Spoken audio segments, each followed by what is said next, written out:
Hello friends, I am Shelley Clough and today we are going to be making some fun abstract kind of botanical themed watercolor bookmarks.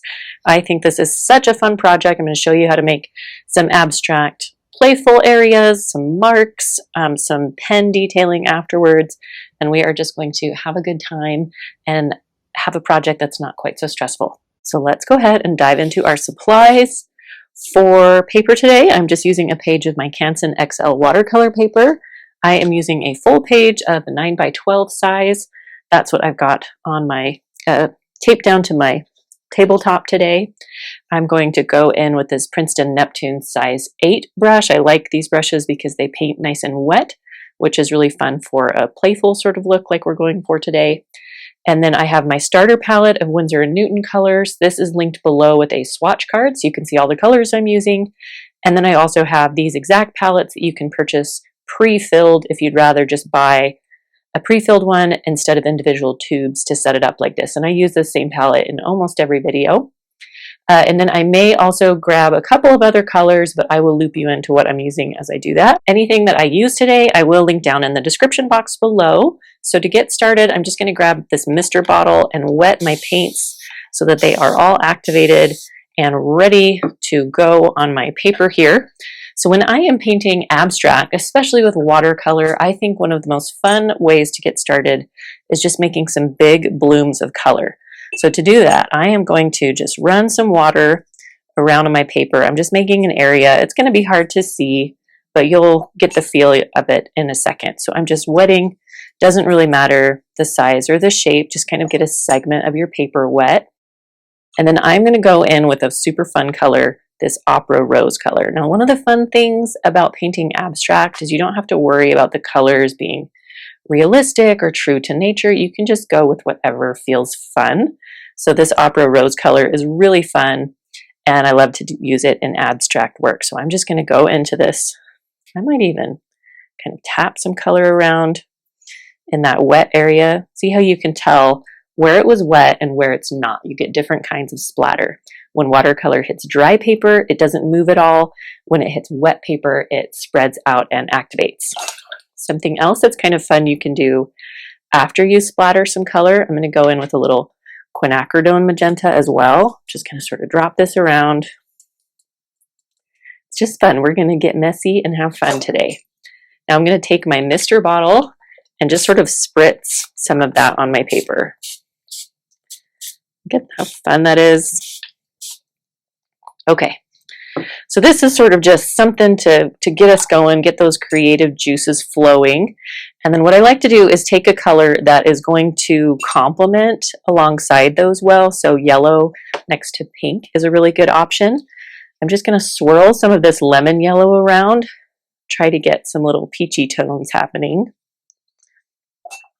And then I'm going to take some cadmium yellow, maybe do the same thing over here. You can sort of make lots of different segments on this paper because we're going to chop it up into bookmarks. You can paint different colors on different areas. It doesn't have to be cohesive, and then we just chop it up and find the pretty sections. See this? I've got some water sort of puddling here in the middle. You can leave it and just see what sort of fun happens, or if you want to, you can take your brush and spread that water out so it's a little more even. But I'm going to leave some of these splatters kind of as they are, maybe even add a few more so that I have a mix of kind of textures in this painting. Okay, so while this area is wet, one of the additional colors I wanted to use today is this, it's called Cobalt Turquoise. It's by Winsor & Newton, and it is just such a bright, fun turquoise color. So I'm just going to squeeze some of that out onto a tray, and I am going to get some of that wet with my brush. See, look how fun and vibrant that is. It's just a pigment that is hard to duplicate when you're mixing. And I'm going to work that in around some of this yellow. And just take a clean, wet brush, and I'm going to run that along the perimeter of this color. So see when I do that, how it just sort of diffuses that color? I'm going to do the same thing, clean, wet brush, along this intersection here of the yellow and the turquoise. to help those two colors merge. Just going to set this here so you can see, and then I'm just going to tap a little extra of that.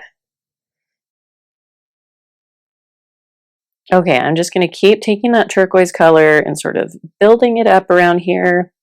And if the sections around it are dry, again, taking that clean, damp brush, sort of running it along the perimeter and letting some of those fun blooms and bleeds happen. You can see here we've got a puddle happening, but I'm just going to leave it and we'll see what happens to it. Okay, so now this section down here is still nice and wet, but some of this up here is a little more dry. And so we're going to work in a few other elements. So I like to, and then in addition to sort of these loose, splattery sort of colors, I like to add in some other types of marks. So I'm going to go in here to Prussian blue and get a nice puddle of that going. Just pure Prussian blue. I think this is a really pretty color and fun for some of these like vibrant pieces that we're doing. And I'm just going to use the side of my brush, so not the tip, but kind of the belly of it. It's almost like taking a marker and turning it on its side. And I'm just going to make some marks here, trying to make them kind of random.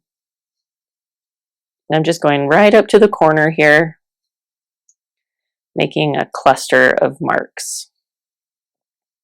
Okay, and I might do a couple of those around, and you can change up the kind of marks that you make. Because we're going to have multiple bookmarks that we make, we don't have to do the same thing everywhere. So I might do a couple more of those marks kind of right around here, and then maybe over here I like to do these big loose kind of I don't know, what would you call that, sort of an odd shaped circle. I like to like loop them onto each other. And sometimes it's fun to just take a little extra pigment, sort of drop it in there.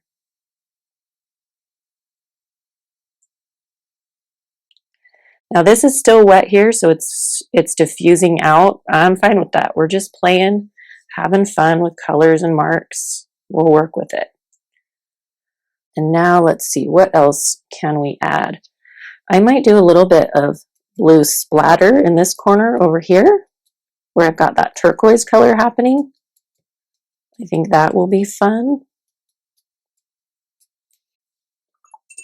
Okay, now at this point, we've got a pretty good foundation of some fun marks happening. What I want to do is add some botanical elements, which I think is fun. You don't have to do this, but I think it's an easy way to sort of make your abstract painting look a little bit more concrete maybe, or skilled. So I'm going to take a really dark blue color. I'm going to do some Payne's gray and some indigo. And I am going to come in an area where it's mostly dry. So like over here in this section, it's pretty dry.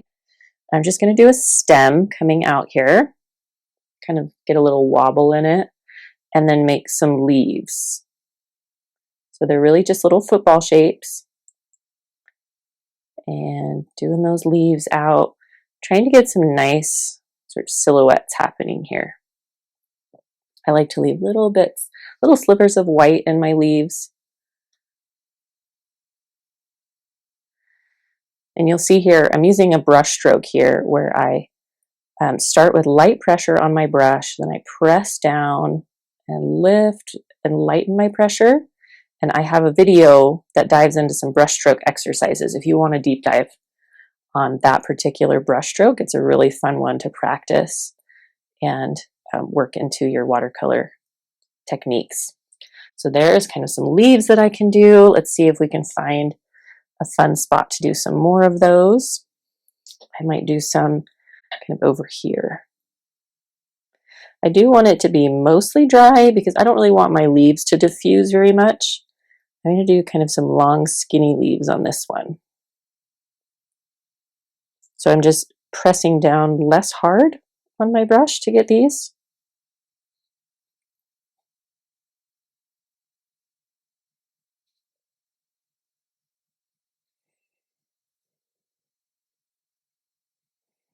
And then while they're still wet, you can drop a little extra pigment on them so you get some kind of color variation happening.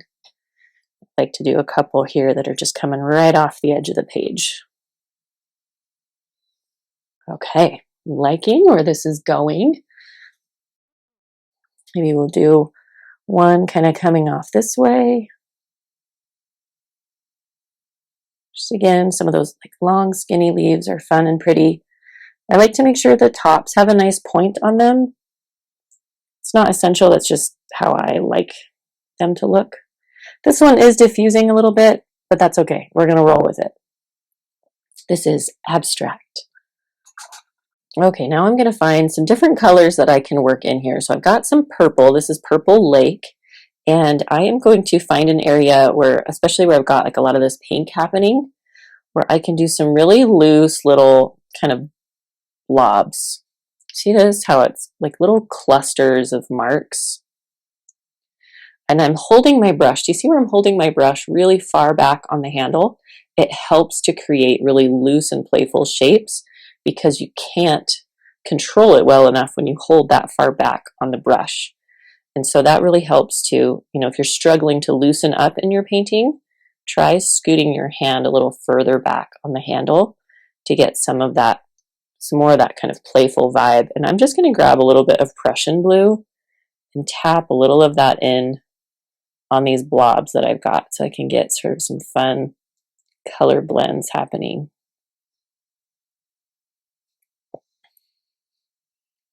Okay, so this is one of those where like maybe it feels like it's looking weird now, but we're just going to trust the process.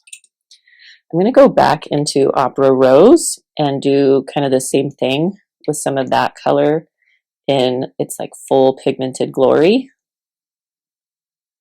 Just taking some of that around this section here.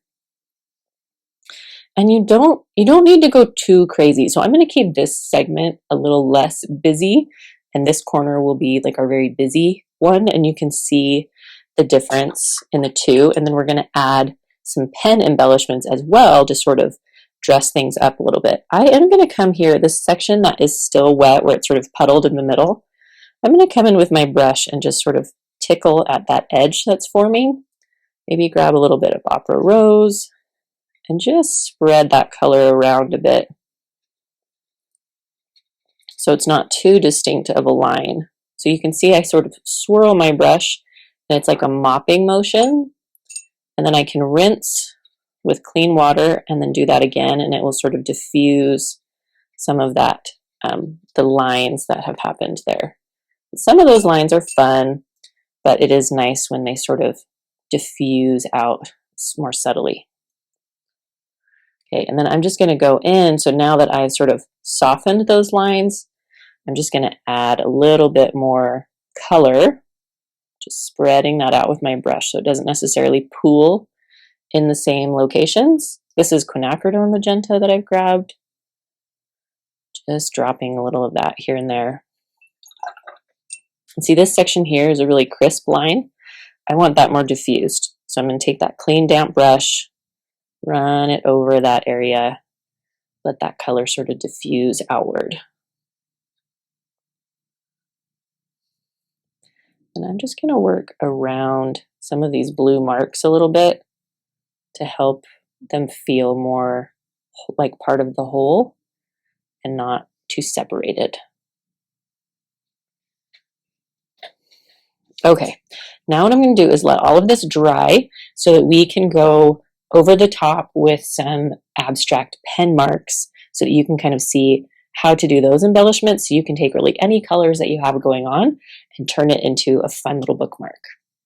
Okay, so I've got my paper all dried now, and what I'm going to do is actually chop it up first, and then we will add some doodles after we chop, and that way we'll know kind of where we can put things. All right, so I've got one of my favorite paper trimmers here. This is linked down below as well if you need. And what I'm going to do is scoot some of my paint out of the way, and we are going to chop this up. So when I have an abstract piece of paper like this, it doesn't matter too much where I chop. So the first thing I'm going to do is cut it in half lengthwise. Because it's a 12-inch paper, that gives me two 6-inch chunks. And then I'm going to take these and cut them into strips.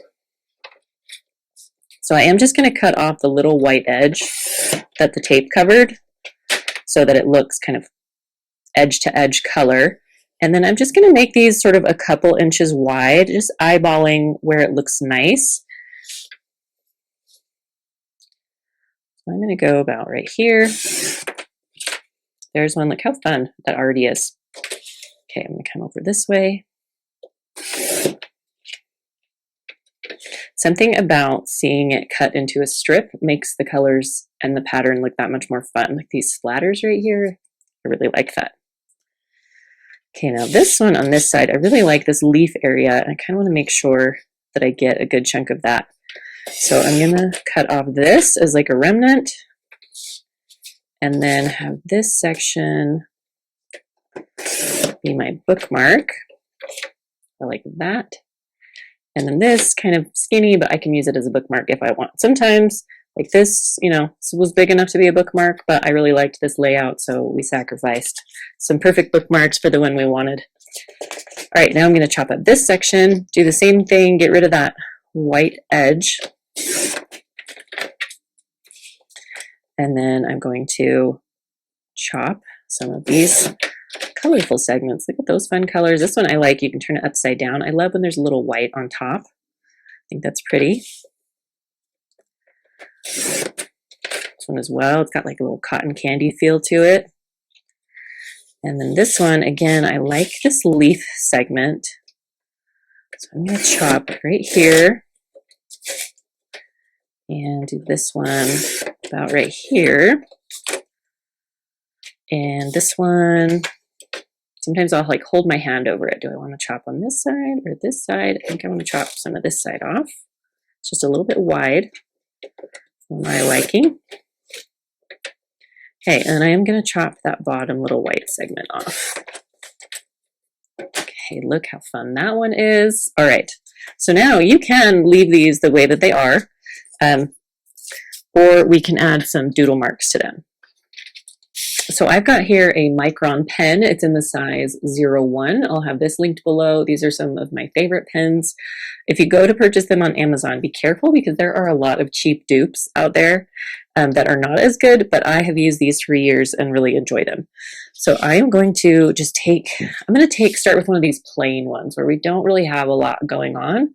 So we have a lot of freedom to add whatever we want. And I love, like I've taught classes in person, I love seeing how creative the students get with kind of what you can do, but I'll show you a few options. And I will even link below in the description box a PDF I've created with a bunch of sample abstract marks that you can make. So you can find that in the description box as well. But I'm going to start with some leaf doodles on this one. So if I come, I'm just going to make a stem like here, just a curved line.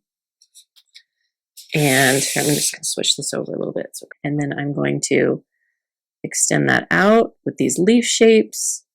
And I like to do them kind of quick so that I don't make them too perfect. I think they look better when they're a little looser and more playful. I just do a little line down the middle. Okay, so there's sort of delicate little leaf shape in there. And then I'm going to add some tiny little circles. So they're like little bubbles here, and just doing them in a chunk where they are a little bit random. So they're a section with some order, but not too much. Okay, now we've got some movement. It's a little bit playful. And another little thing I like to add are some marks, some straight marks along an edge. So if I come up here and just do these little like tally marks and make them slightly different lengths, that's sort of a fun, easy way to play.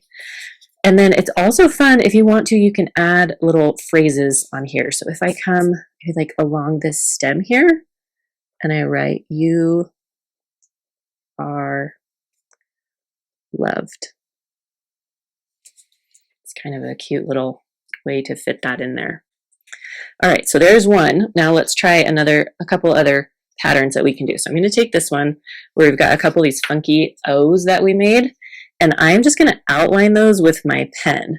So I'm going to go along that inner perimeter, and I'm going to go over right here, just sort of grabbing loosely the shape that I laid down before, and then I'm going to I'm going to outline the one below it and just skip over, because this is like behind the first one. So I'm just lifting my pen, coming back down on this side, and feel free to go like outside the lines a little bit. I think that adds kind of some fun visual interest. Don't worry about making it perfect. A little bit of wobble in your lines is a good thing. Okay, something else that I think is kind of fun is just some simple lines. So if I come here, I like to go sort of edge to edge. So if I come here and just make these straight lines, I think these are kind of fun. Maybe I'll do 4 or 5 or 6 or 7. It's kind of a fun chunk. And then it can be fun to do a couple sets of those. So if I bring some here, crossing over,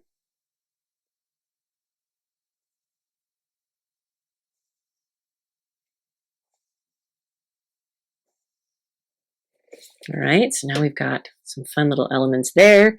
And then you can even do simple things like little heart doodles. So if I do a few little hearts along this border right here, I think that's pretty cute too. Okay, so here's some more options for how you can doodle. Now let's grab one with these kind of blotchy marks that we've got on it. I like to take these marks and just loosely outline them with my pen. So I come and I run along them with my pen. Again, don't worry about making the lines perfect, because I really do think it makes things more fun and playful if those lines are a little bit imperfect. So I'm just running my pen along the outside here. These ones I'm actually going to outline both. So it kind of blended into one chunk and I pulled 2 chunks back out of it. Grab that piece.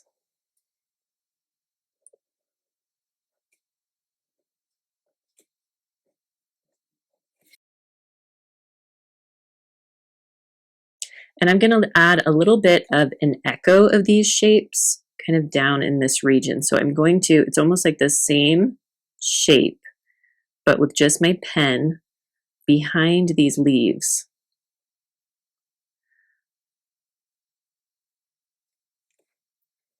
It's almost little rounded rectangles.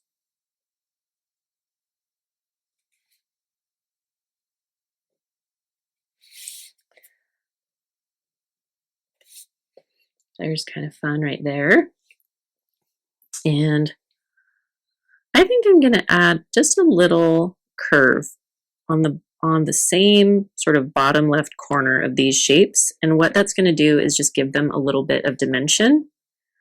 So I'm just doing kind of a little scribble. It's a slight curve that makes for a little scribble on these. Okay, there's that one. I think that's fun. I'm going to do a few little tally marks down here at the bottom, just to give some weight to the bottom of this, because it's kind of heavy on top. And so I want to add a little bit down below. Okay.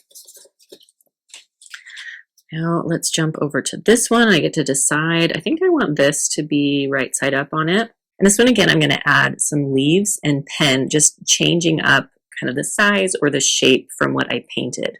So I'm going to sort of come up this way and maybe do little rounded leaves in a smaller size.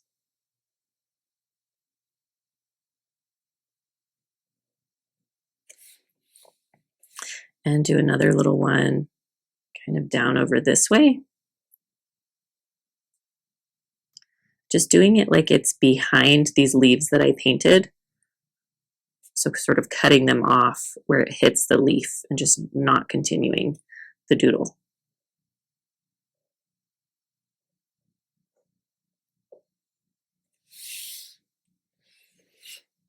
Now here's where I can maybe make some of those sort of O shapes. It's almost like a combo of an oval and a rectangle.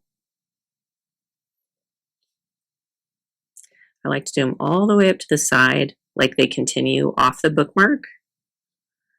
And I do think it's fun when they overlap some other kind of element. Bring it down here just a little bit. Okay, I'm having fun. I hope you're having fun. Okay, so on this one, I am going to make, this is another sort of blank slate bookmark. I'm going to make a curved line that goes through it, and I'm just going to follow that curved line. So kind of like the lines we did before, but curved instead of straight. And I'm going to do that in a couple of places. So maybe coming over here.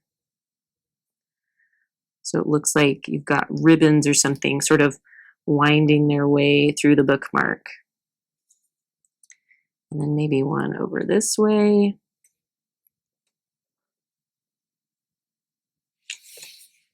It's kind of fun. And you know what? I kind of like that just the way it is. I don't think I want to add anything else to that one. And this one here, I also think I like it pretty plain. I don't know that I want to add anything to it. We're going to leave that one the way it is. And this little one here, I might just do a few little heart doodles on this one. We've got our pinks and purples happening.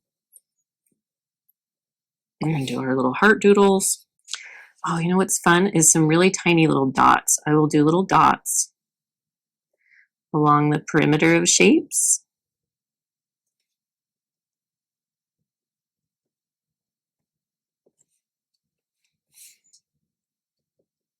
Just a way to create a little bit of visual interest.